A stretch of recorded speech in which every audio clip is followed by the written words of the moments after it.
حدیث شریف مفهوم دی لا ایمان لمن لا امانت له.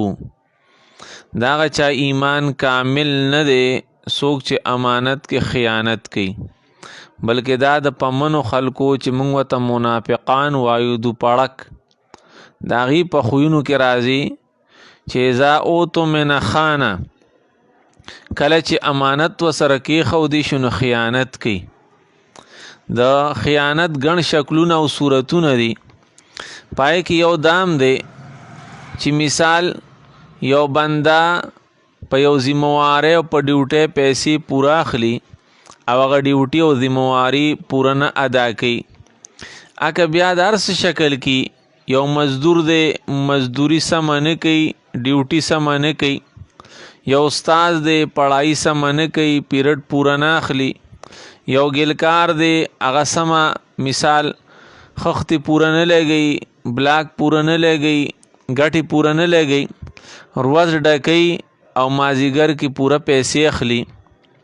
دا ټول د دې په شکلونو د دوکې دړاکې د امانت کې خیانت په شکلونو کې راځي. تیلو والدي پټرول اچي، ډیزل اچي، لیټر پیسې پوره اخلي او د لیټر نه کم تیل پټینکې کې اچي. ګیس او سینجی والدي تش هوا ډکوي او پیسې اخلي.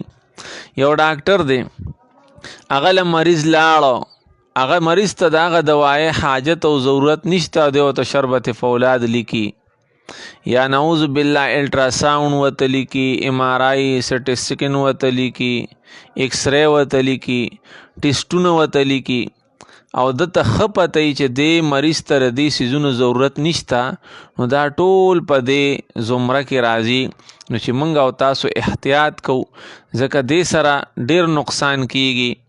حدیث شریف کې راځي چې اجتماعي مال کې خیانت کول بیا ډېر نقصان کیږي.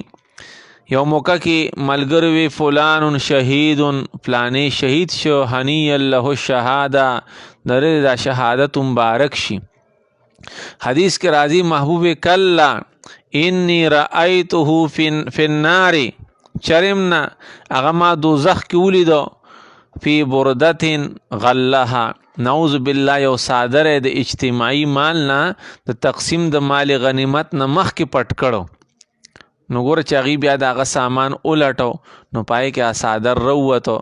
نو لکه هغه غریب به دا وی چې دګنې دا اجتماعي مال دی زما په کیسه شته، خو د تقسیم نه مخکې ځان لا اغوستی و.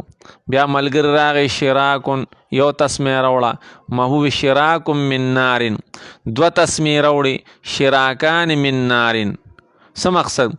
که معمولی شي خو چې اجتماعي هغه د جومات پیسې، د مدرسې پیسې، اجتماعي فنډ د لارو کوڅو دا فنډ راځي، نو چې د اجتماعي مال کې بنده ډېر احتیاط کوي. الله رب العزت ته ما او تاسو د هر قسم خیانتونو نه وساتي. الله پاک ته موږ له د امانتونو د ذموارۍ د ادا کولو توفیق راکړي.